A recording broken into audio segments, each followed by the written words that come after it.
एक बहुत ही चुलबुली और शरारती लड़की मधु, जिसमें बचपना कूट कूट कर भरा पड़ा था। उसकी उम्र कुछ 21 वर्ष की थी और मधु अभी ग्रेजुएशन के पहले साल में थी।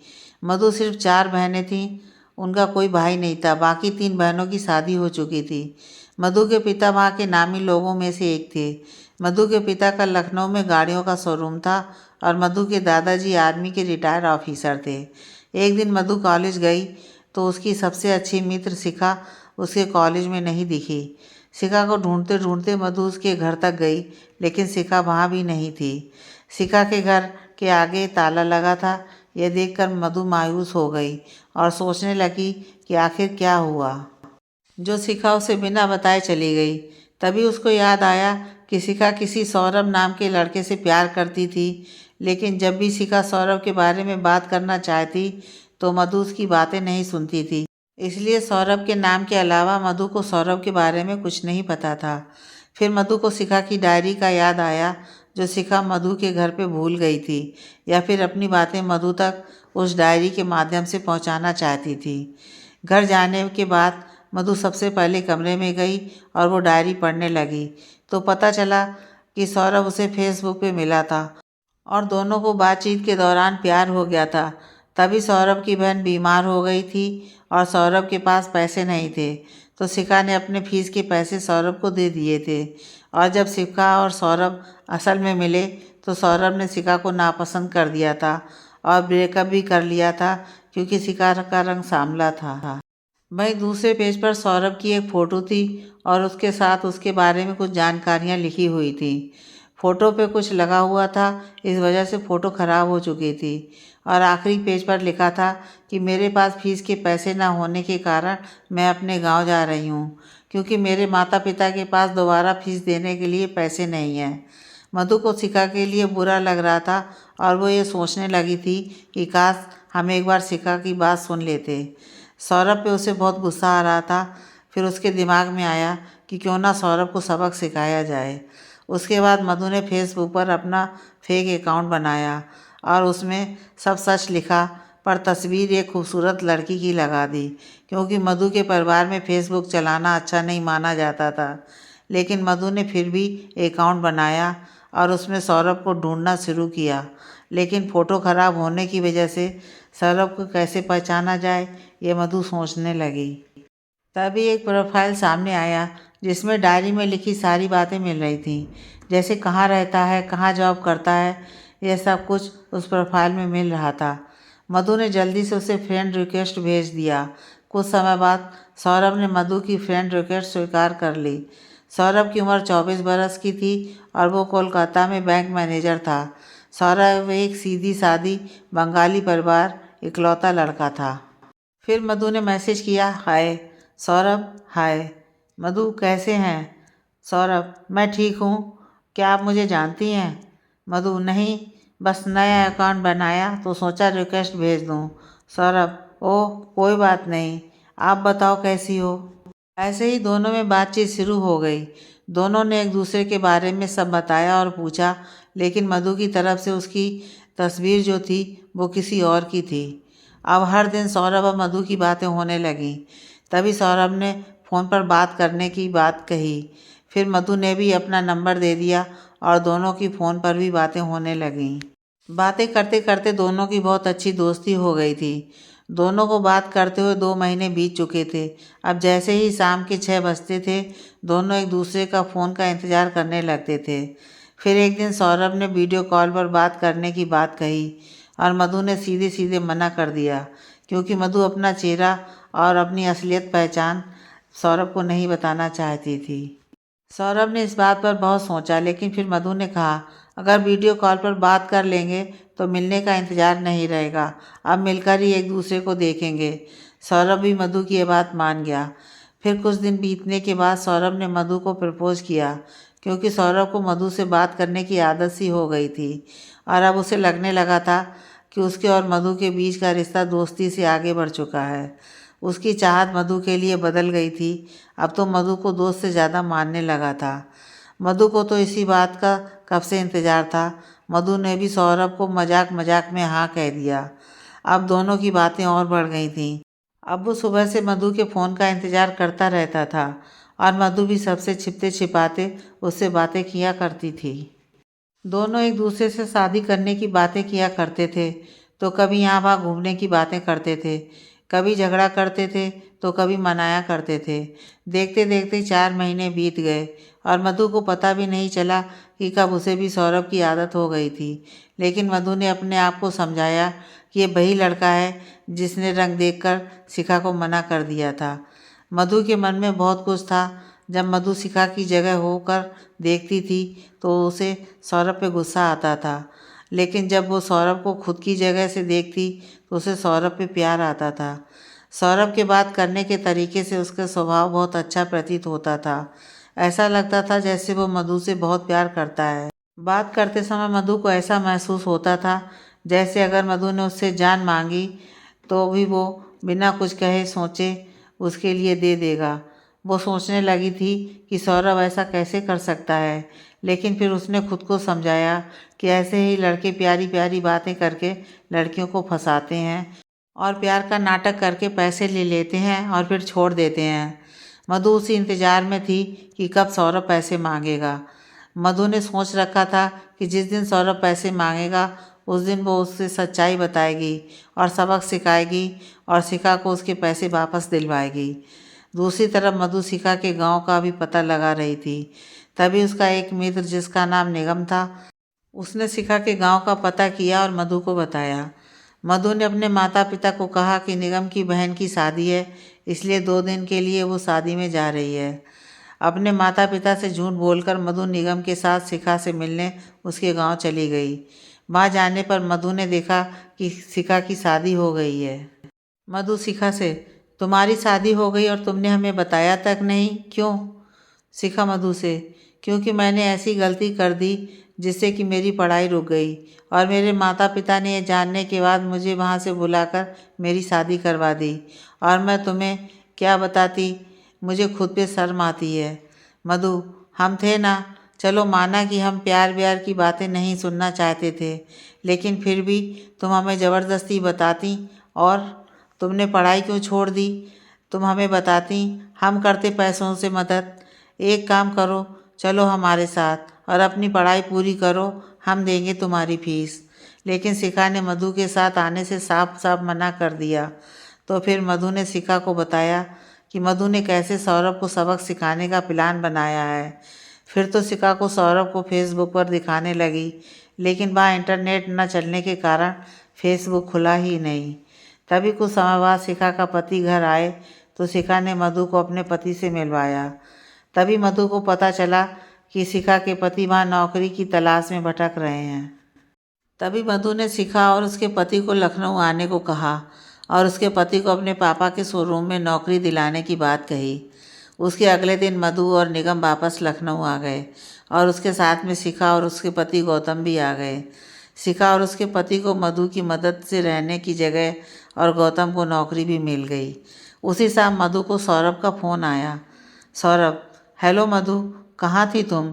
2 दिन से तुम्हारा फ़ोन नहीं लग रहा था। पता है मैं कितना परेशान हो गया था। एक बार बता देती कि मैं बिजी हूँ। मधु, अच्छा हमें माफ़ कीजिएगा, हमें ज़रूरी काम से कहीं जाना पड़ा था, लेकिन हमें आपसे कुछ बात करनी थी। सौरभ, हाँ कहो। मधु, हम आपको किसी से मिलवाना चाहते हैं, क्या आप आ नहीं सकते यहाँ? सौरभ, मधु मैं अभी आ नहीं सकता और अभी छुट्टी नहीं ले पाऊँगा क्योंकि बैंक में इन दिनों बहुत काम होता है और तुम तो जानती हो ना कि मुझे अभी पैसों की ज़रूरत है, तो इसीलिए बच्चों को ट्यूशन देता हूँ और उनकी परीक्षा का समय है, तो मैं कैसे आ सकता हूँ? और किसी से मिलने का क्या बोल रही हो? मैं तो तुमसे मिलने को बेकरार हूँ। सौरभ की बात सुनकर मधु के दिमाग में तो सारी चीज़ें आने लगीं। उसे लगने लगा कि सौरभ की यह तरकीब है उससे पैसे लेने की। मधु को लग रहा था कि सौरभ शिखा वाला खेल अब उसके साथ खेल रहा है। तभी मधु ने सौरभ से कहा, तो एक काम करते हैं, हम ही आ जाते हैं आपसे मिलने के लिए। सौरभ यह सुनकर खुश हो गया और बोला, हाँ बिल्कुल आओ, यह भी कोई पूछने की बात है। मधु को अब भी यही लग रहा था कि सौरभ उसे अपने जाल में फंसाना चाहता है। मधु ने सारी बातें शिखा को फ़ोन पर बताईं और साथ कोलकाता चलने को कहा। शिखा भी साथ चलने को तैयार हो गई और उसने अपने साथ गौतम का भी टिकट करवाने को कहा। शिखा ने बताया कि उसने शादी से पहले सारी बातें गौतम को बता दी थी, फिर भी गौतम ने उसका साथ दिया। फिर मधु ने 2 दिन बाद कोलकाता की टिकट करवा ली। मधु ने सब सोच लिया था कि क्या कैसे करना है। मधु और शिखा और गौतम ने सारी तैयारी कर ली थी। 2 दिन बाद मधु ने घर पर फिर से झूठ कहा कि उसको कॉलेज के किसी स्टडी टूर पर ले जा रहे हैं, 5-6 दिन में वापस आ जाएगी। मधु 2 दिन बाद अपने घर से कोलकाता जाने के लिए निकल गई। साथ में शिखा और गौतम भी थे। मधु और शिखा और गौतम तीनों कोलकाता पहुंच गए और वहां पर होटल में एक कमरा लिया। उसके बाद मधु ने सौरभ को फ़ोन लगाया। मधु, हेलो। सौरभ, हेलो मधु, कैसी हो? मैं तुम्हें ही याद कर रहा था, ये सौरभ ने चिंता जताते हुए कहा। मधु, आप हमें याद कर रहे थे, इसलिए तो हम आपसे मिलने यहाँ कोलकाता आ गए, ये मधु ने प्यार भरे अंदाज में कहा। सौरभ खुशी से फ़ोन पर बोला, क्या सच में? मधु ने नर्म आवाज़ में जवाब दिया, जी। सौरभ, तो बताओ तुम अभी कहाँ हो? मैं तुमसे अभी मिलने आ रहा हूँ, सौरभ ने यह पूरे उत्साह के साथ कहा था। मधु, जी हम नारायणी होटल में रुके हुए हैं, मधु ने फिर से नर्म आवाज़ में कहा था। सौरभ, अच्छा, क्या तुम अकेले आई हो? ये सवाल सुनकर मधु ये सोचने लगी कि सौरभ की बात शायद गलत है, इसलिए वो ये अकेले आने वाली बात बोल रहा है। फिर मधु ने नर्म आवाज़ में कहा, जी हम अकेले ही आए हैं। दोनों की बातें शिखा और गौतम भी सुन रहे थे। सौरभ, ठीक है, मैं शाम को 4 बजे वहीं होटल के सामने एक पार्क में वहाँ मिलता हूँ। मधु, ठीक है। यह सुनकर शिखा बोली, अगर वो कुछ गलत सोचता तो वो यहीं रूम में मिलने की बात करता, लेकिन वो पार्क में मिलने की बात क्यों कर रहा है? और जब वो मुझसे बातें करता था तो मिलने के नाम पर बिल्कुल मना कर देता था, लेकिन अभी देखो कैसे खुशी से मिलना चाह रहा है। यही बात तो गौतम बोला। हाँ, शायद वो इस बार बड़ा हाथ मारना चाहता होगा। शायद वो पहले मधु का भरोसा जीते, फिर वो मधु से पैसे ऐंठे। तुम्हारे साथ भी तो आखिर यही हुआ था। मधु बस दोनों की बात सुन रही थी, लेकिन कुछ जवाब नहीं दे रही थी। मधु का दिल ये मानने को तैयार नहीं था कि सौरभ ऐसा है, पर शिखा के साथ जो हुआ था वो तो झूठ नहीं था। यह सोचकर मधु ने मन में यह डाल लिया कि सौरभ को सबक सिखाना बहुत ज़रूरी है। मधु सोच रही थी कि पता नहीं है सौरभ कितनी लड़कियों को अभी तक धोखा दे चुका होगा। अब तीनों की नज़रें घड़ी पर टिकी हुई थी। 4 बजने का इंतज़ार था। कुछ समय बाद 4 बज गए। तीनों सौरभ से मिलने पार्क में चले गए। वहाँ मधु ने सौरभ को फ़ोन किया और सौरभ ने भी कहा कि मैं यहाँ आ चुका हूँ। सौरभ की बताई हुई जगह पर मधु वहाँ पहुँच गई। साथ में शिखा और गौतम भी थे। मधु को सौरभ दिखा और उसने कहा, शिखा बोल रहा सौरभ, चलो जाओ, तुम उसके सामने खड़े हो जाकर, पीछे से हम और गौतम आएंगे। शिखा, कहाँ है सौरभ? मधु, अरे वो देखो सामने खड़ा है। शिखा, कहाँ? मधु, वो देखो ब्लू शर्ट और ब्लैक जीन्स में, वो वहाँ शायद हमें ही ढूंढ रहा है। शिखा, लेकिन मधु ये सौरभ नहीं है, ये तो कोई और ही है। मधु शिखा की बात सुनकर शौक रह गई। उसने शिखा की तरफ देखा और बोली, ये क्या बोल रही हो तुम? तुम्हारी डायरी में जो इन्फॉर्मेशन थी उसके मुताबिक यही वो सौरभ है। कोलकाता में रहता है, वही बैंक में मैनेजर है जिस बैंक का नाम तुमने लिखा था, और वहाँ पर नाम भी सौरभ भट्टाचार्य था। शिखा, हाँ लेकिन यह सौरभ नहीं है। ये बातें जानने के बाद मानो मधु के पैरों तले ज़मीन खिसक गई थी। अब वो एकटक से सौरभ की तरफ देखे जा रही थी और अपने कदमों को धीरे धीरे सौरभ की तरफ बढ़ा रही थी। वैसे ही मधु सौरभ के बिल्कुल करीब जाकर खड़ी हो गई, लेकिन फेसबुक पर दूसरी फ़ोटो लगी होने के कारण सौरभ मधु को पहचान नहीं पा रहा था और मधु के सामने खड़े होकर भी वो पागलों की तरह मधु को ढूंढे जा रहा था। मधु उसको ऐसे व्याकुल और विचलित देखकर खुद भी बहुत परेशान हो रही थी, क्योंकि वो मान नहीं रही थी, लेकिन सौरभ से प्यार तो उसे भी हो गया था। तभी सौरभ ने अपना फ़ोन निकाला और मधु को फ़ोन लगा दिया। फिर मधु की फ़ोन की घंटी बज उठी। सौरभ का ध्यान सामने खड़ी लड़की पर गया। उसने देखा कि उस लड़की का फ़ोन बज रहा है, लेकिन वो लड़की उसे देखे जा रही थी और अपना फ़ोन नहीं उठा रही थी। सौरभ, मैम आपका फ़ोन बज रहा है। मधु, जी। ये बोलने के बाद भी मधु सौरभ की तरफ देखे जा रही थी। सौरभ ने फिर से कहा, मैम मेरी गर्लफ्रेंड आने वाली है और आपको इस तरह मेरे साथ देखकर बुरा मान जाएगी। क्या आप कहीं और नहीं खड़ी हो सकती? मधु, जी हम जा ही रहे हैं, माफ़ कीजिएगा, यह मधु ने धीमी और नर्म आवाज़ में कहा। उसके बाद मधु वहाँ से आगे बढ़ी। तभी सौरभ ने पीछे से आवाज़ दी, मधु। मधु के चलते कदम रुक गए और दिल को बहुत बेचैनी सी लग रही थी। डर लग रहा था कि सौरभ उसे कुछ कह ना दे या फिर वो मधु से नाराज़ ना हो जाए। सौरभ मधु के पीछे उसके आगे आकर खड़ा हो गया और बोला, क्या तुम ही मधु हो? मधु, जी वो मैं। तभी पीछे से शिखा आई और बोली, माफ़ कीजिएगा, कुछ गलतफहमी हो गई थी। तभी सौरभ ने उसकी तरफ बिना देखे ही बस उंगली दिखा कर बोला, चुप, मैं सिर्फ इस लड़की से जानना चाहता हूँ कि क्या यही मधु है, और अगर हाँ तो मुझसे झूठ बोलने की ज़रूरत क्या पड़ी थी? मधु, वो सही कहा, हम ही मधु हैं। यह सुनकर तो मानो सौरभ टूट सा गया और उसकी आंखों में आंसू आ गए। शिखा ने फिर सारी बात सौरभ को बताई तो सौरभ ने बताया कि हाँ, वहाँ उसके पहले भी उसी नाम से मैनेजर काम करता था, जिसकी कहीं और ट्रांसफ़र हो गई है। लेकिन सौरभ ने शिखा से वादा किया कि वो उस इंसान को सबक सिखाने में उसकी मदद करेगा, क्योंकि सौरभ ही वो था जो उस लड़के का पता लगा सकता था। शिखा ने सौरभ को मना कर दिया और बोली, छोड़ दो, वैसे भी उस वजह से तुम्हें बहुत तकलीफ़ पहुंची है। लेकिन फिर सौरभ ने समझाया कि पता नहीं उस लड़के ने और कितनी लड़कियों के साथ ये किया होगा, इसलिए तुम्हें उसे सबक सिखाना ही चाहिए। सौरभ के समझाने के बाद शिखा मान गई। तभी सौरभ ने तीनों को अपने गेस्ट हाउस की चाबी दी और बोला, कितने दिन होटल में रहेंगे? ये लीजिए, यहाँ रुकिए आप लोग, क्योंकि दूसरे सौरभ को ढूंढने में कुछ समय तो लग जाएगा। उसके बाद सौरभ वहाँ से चला गया। उसने एक बार भी मधु की तरफ दोबारा नहीं देखा। शिखा और गौतम वहाँ होटल से सामान लेकर गेस्ट हाउस गए। साथ में मधु भी गई। मधु बार बार अपने फ़ोन की तरफ देख रही थी। सौरभ का मैसेज तो कभी सौरभ का कॉल तो नहीं आया, ये चेक कर रही थी। 2 दिन बीत गए, लेकिन सौरभ ने ना तो मधु को फ़ोन उठाया और ना ही उसने मधु से फ़ोन या मैसेज किया। मधु बहुत परेशान रहने लगी थी। मधु को ऐसे परेशान देखकर शिखा ने मधु से बात की और कहा, मधु क्या हुआ? 2 दिन से तुम बहुत परेशान रहती हो और बहुत खोई खोई भी रहती हो। मधु ने शिखा की तरफ देखा। मधु की आंखों में आंसू भरे पड़े थे। मधु ने शिखा से कहा, शिखा, हम अपने बचपने में ऐसी गलती कैसे कर सकते हैं? हमने भी तो बिना सोचे समझे सौरभ के साथ गलत किया, और सिर्फ सौरभ के साथ ही नहीं, बल्कि हमने खुद के साथ भी गलत किया।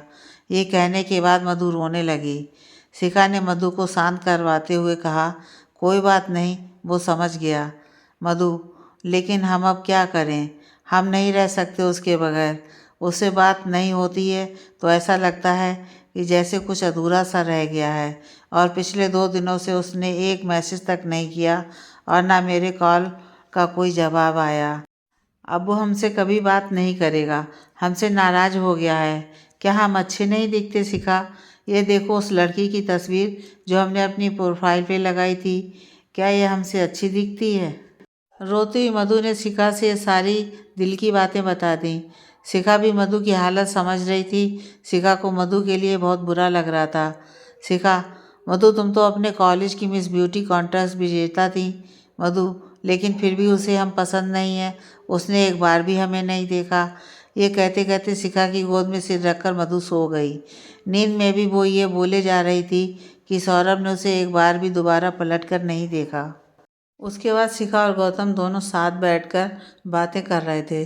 तभी शिखा ने गौतम से बताया कि इसके पहले भी मधु ऐसे ही बिना कुछ सोचे समझे कुछ भी कर दिया करती थी, लेकिन आज मधु खुद बहुत परेशान थी। शिखा मधु की यह हालत देखकर उसकी मदद करना चाहती थी। अगले दिन सुबह हुई और सुबह सुबह दरवाजे की खटखटाहट सोई हुई मधु के कानों में गई। उधर से शिखा ने आवाज़ लगाई, मधु, दरवाजे पर कोई है लगता है, जाकर देखो ना, मैं बाथरूम में हूँ और गौतम नाश्ता लेने गए हैं। मधु ये सुनकर बड़ी मुश्किल से उठी और दरवाजे तक पहुँची, और उसने दरवाज़ा खोला और अचानक से उसकी नींद गायब हो गई। अभी मधु की आँख खुली और सीधा सामने सौरभ दिख गया। मधु के लिए भला इससे ज़्यादा खुशी की बात क्या हो सकती थी। सौरभ को सामने देखकर मधु को समझ में नहीं आ रहा था कि वो क्या करे, और उसके मुंह से सबसे पहले निकला, आइए, हम तो आपकी ही राह देख रहे थे। यह सुनते ही सौरभ मधु की ओर देखा और कहा, क्या? मधु उसके ख्यालों में खोई हुई थी। तभी पीछे से शिखा आई और बोली, इसका मतलब था कि आप मदद करने की बात बोले थे ना, वही। सौरभ ने सामने देखते हुए घर के अंदर अपने कदम बढ़ाए और बोला, ये क्या बोल रही है? इसका मतलब मुझसे अच्छा और कोई नहीं जान सकता है। मधु ना तो शिखा की बातें सुन रही थी और ना ही सौरभ की। बस वही दरवाजे पर खड़ी सौरभ को निहारे जा रही थी, और सौरभ को देखकर मधु के चेहरे पर मुस्कान भी छाई हुई थी। तभी शिखा की नज़र मधु पे गई और वो उसके पास जाकर बोली, अगर तू उसको ऐसे देखेगी तो उसको नज़र नहीं लग जाएगी? मधु, छी छी, कैसी बातें कर रही हो? उनको हमारी नज़र कैसे लग सकती है? शिखा, वैसे ही जैसे तुझे किसी की नज़र लग गई है। यह सुनकर मधु ने मुंह बनाते हुए शिखा की तरफ देखा और कहा, क्या मतलब? शिखा मुस्कुराई और बोली, एक बार आईना देखो जाकर और सोचो कि क्या ऐसे सौरभ तुम्हें पसंद करेगा? मधु ने धीरे से पलटा और सामने लगी आईने में उसने अपना चेहरा देखा और ज़ोर से चिल्लाई, आह! मधु की चीख सुनकर सौरभ दौड़ा और मधु के सामने खड़े होकर बोला, क्या हुआ? मधु ने फिर सौरभ का चेहरा देखा, फिर उसने शिखा की तरफ देखा जो मुस्कुरा रही थी। फिर मधु ने अपना सिर नीचे किया और मुंह बनाकर सौरभ से कहा, कुछ नहीं हुआ हमें, और फिर वहाँ से चली गई। सौरभ, इसे अचानक से क्या हुआ? शिखा, कुछ नहीं, उसने कुछ मन में सोचा होगा और डर गई। सौरभ को ना तो मधु की चीख की वजह समझ आई और ना ही शिखा की बातें। कुछ समय बाद मधु तैयार होकर बाहर आई। शिखा ने अपने हाथों से खूबसूरत दिख रही हो का इशारा किया। उतने में उधर से गौतम समोसे और साथ में मिठाइयाँ लेकर आया। मधु गौतम के पास गई और उसने पैकेट में देखना शुरू किया कि गौतम ने नाश्ते में क्या लाया है, और फिर से एक बार सौरभ को मधु के चिल्लाने की आवाज़ आई। सौरभ ने फिर शिखा की तरफ देखा। शिखा, वो मधु खुश होने के बाद भी ऐसा सब करती है। सौरभ, तो अभी वो खुश है? शिखा, हाँ, गौतम ने समोसे लाए हैं और मधु को समोसे पसंद हैं। सौरभ ने कुछ नहीं कहा और लैपटॉप पर लगा रहा। तभी गौतम सौरभ के पास आकर बैठा और बोला, ये मधु मीना बिल्कुल बच्ची है। शिखा मुस्कुराई और बोली, वो हमेशा से ऐसी ही है, छोटी बातों पर खुश हो जाती है और छोटी बातों पर नाराज़। सौरभ, ये देखिए, ये रहा आपका सौरभ, उसकी पूरी प्रोफाइल निकाल कर लाया हूँ। फिर सौरभ ने मधु को आवाज़ लगाई, मधु, मधु। सौरभ के मुँह से अपना नाम सुनते ही मधु दौड़ी आई। सौरभ उसके सामने खड़ा हुआ और बोला, मधु, ये देखो, तुम्हारे सौरभ को मैं ढूंढ कर ले आया हूँ। मधु ने लैपटॉप की तरफ देखा और उसका चेहरा उतर गया। फिर उसने सौरभ की तरफ देखा। शिखा और गौतम भी सौरभ और मधु के साथ वहीं खड़े थे। सौरभ और मधु की नज़रें सिर्फ एक दूसरे को देखे जा रही थीं। सौरभ का यह कहना कि मधु, ये रहा तुम्हारा सौरभ, मधु को बहुत दुख दे रहा था। देखते देखते मधु की आंखों में आंसू आ गए और वो वहाँ से कमरे की तरफ चली गई। फिर सौरभ ने शिखा और गौतम से कहा, देखिए, आप लोग प्लान बना लीजिए, फिर मुझे भी बता दीजिएगा। बाकी उसकी सारी चीज़ें इसमें लिखी हुई हैं। ये कहने के बाद सौरभ वहाँ से चला गया। शिखा मधु के पास गई और बोली, वो? तभी मधु ने शिखा की तरफ देखकर कहा, वो मिल गया है तो चलो उसे सबक सिखाते हैं, फिर घर भी जाना है वरना पापा परेशान हो जाएंगे। फिर मधु और शिखा और गौतम हाल में बैठे। मधु ने सौरभ को सबक सिखाने का प्लान बनाया और फिर शिखा ने सौरभ को फ़ोन करके मधु का सारा प्लान बता दिया। मधु का प्लान यही था कि अब मधु वो लड़की बनेगी जिसके पैसे वो दूसरा सौरभ लेना चाहेगा। शाम हुई और तीनों दूसरे सौरभ के पते पर पहुंच गए। दूसरी तरफ से सौरभ आया और बोला, क्या ये प्लान काम करेगा? मधु मुस्कुराई और बोली, अगर नहीं करेगा तो प्यार वाला नाटक करेंगे, वो तो पक्का काम करेगा। सौरभ ने मधु की तरफ गुस्से से मुंह बनाते हुए देखा और कहा, क्यों, तुम कोई हूर की परी हो जो कोई भी प्यार में पड़ जाएगा? मधु, ओह, तो आपको हूर की परी चाहिए, इसीलिए मेरी तरफ देख भी नहीं रहे आप? सौरभ, तुम? शिखा, बस करो तुम दोनों, यहाँ भी लड़ रही हो। मधु ने सब नज़रअंदाज करते हुए कहा, अच्छा चलो ठीक है, अब हम अंदर जाते हैं और उस दूसरे सौरभ से मिलते हैं। सौरभ, रुको, तुम अकेले जाओगी? मैं भी चलता हूँ तुम्हारे साथ। मधु, क्यों, हम संभाल लेंगे। सौरभ, हाँ, तुम तो रानी लक्ष्मीबाई हो ना। मधु, ओह, तो आपको रानी लक्ष्मीबाई जैसी लड़की चाहिए है। सौरभ गुस्से से बोला, ये क्या लगा रखा है तुमने? मुझे कोई और कैसी भी नहीं चाहिए, बस तुम अकेले नहीं जाओगी। शिखा, हाँ मधु, तुम अकेले मत जाओ। मधु, शिखा, तुम भी किसी की बातों पर ध्यान मत दो, और अगर हम किसी लड़के के साथ जाएंगे तो वो सोचेगा कि हमारा बॉयफ्रेंड है, और फिर तो हमसे बात भी नहीं करेगा, और तुम जा नहीं सकती क्योंकि तुम्हें तो पहचानता ही है, इसलिए हमें अकेले ही जाना पड़ेगा। फिर मधु वहाँ से दूसरे सौरभ के पते पर गई। उसने दरवाज़ा खटखटाया। अंदर से दरवाज़ा खुला और सामने एक औरत खड़ी थी। मधु, सौरभ? उस औरत ने जवाब दिया, जी, मैं उनकी पत्नी हूँ, बताइए। मधु उस औरत को देखकर कुछ नहीं बोल पाई, और फिर मधु ने देखा कि उस औरत के पीछे एक बच्ची खेल रही है। मधु बिना कुछ बोले वहाँ से आने लगी। जैसे ही मधु पीछे मुड़ी, उसने देखा कि सामने सौरभ खड़ा है। सौरभ मधु के पास आ गया और बोला, तुम वापस क्यों जा रही हो? तभी शिखा और गौतम भी मधु के पास आ गए। उतने में उस औरत ने भी अपने पति सौरभ को अंदर से आवाज़ लगाया और वो बाहर आया। उसने सामने शिखा को देखा और वो घबरा गया। तभी उसकी पत्नी ने पूछा, क्या हुआ? उस दूसरे सौरभ के मुंह से आवाज़ आई, शिखा।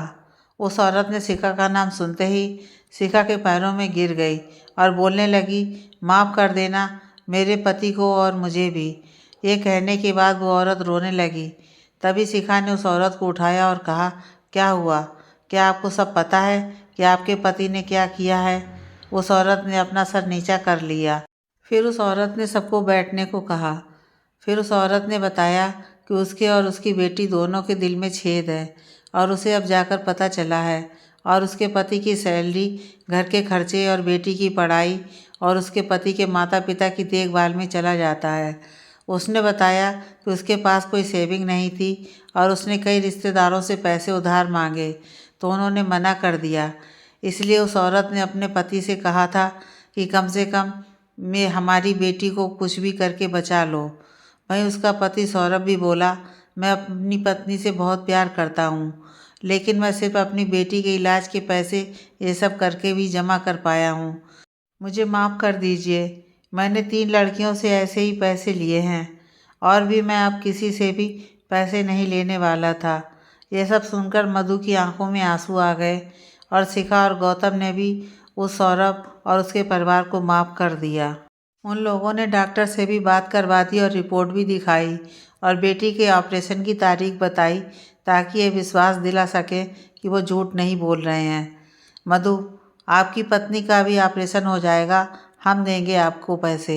हमारे पापा ने हमारे लिए इंश्योरेंस करवाया है, वो पैसे हम आपको निकलवा कर भेज देंगे। आप अपनी पत्नी का इलाज करवा लीजिएगा, लेकिन ऐसे किसी लड़की की ज़िंदगी बर्बाद नहीं कीजिएगा। ये कहने के बाद मधु वहाँ से उठकर जाने लगी। तभी वो पति पत्नी ने मधु को धन्यवाद कहा और बोले, आपके पैसे हम वापस ज़रूर करेंगे, धन्यवाद।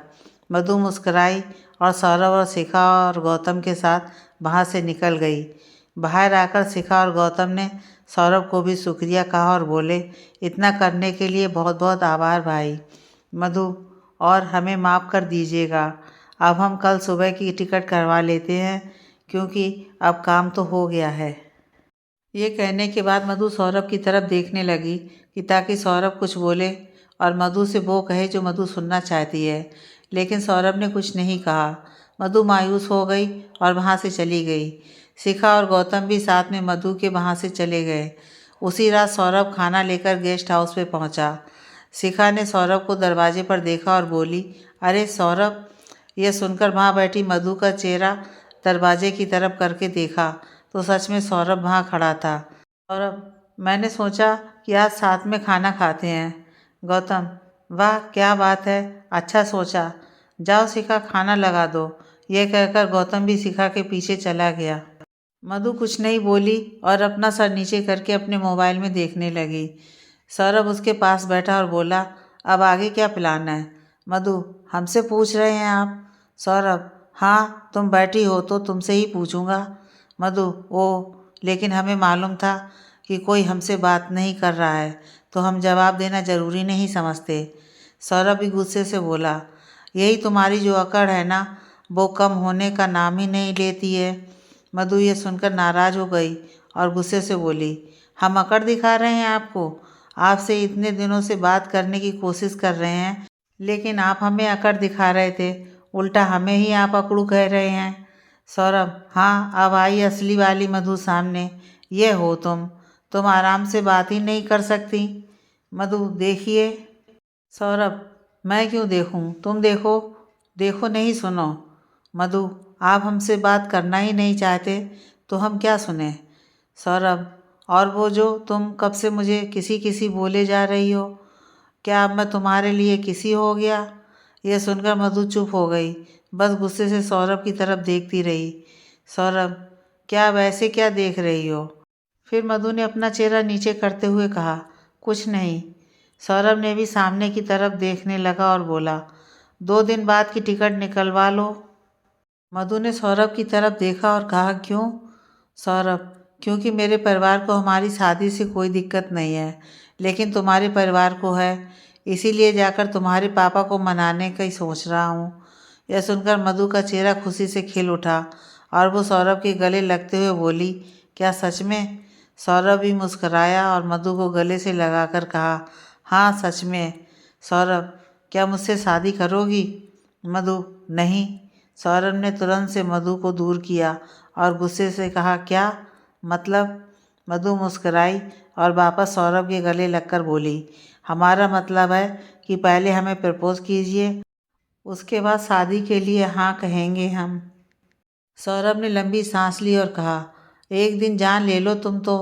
मधु, बस अब नाराज़ नहीं होना और हमारा पसंदीदा फूल लेकर आना और घुटनों पर बैठकर प्रपोज करना हमें। सौरभ मुस्कुराता हुआ, जी मैडम, जैसा आप कहें। शिखा और गौतम भाई खड़े दोनों को खुश देखकर खुश हो रहे थे। वापस घर जाने के बाद सौरभ और शिखा ने परिवार से बात की और मधु घर पे सबसे छोटी थी, तो उसे सब बहुत प्यार करते थे। इसलिए मधु की खुशी के लिए वो लोग सौरभ और मधु की शादी के लिए मान गए।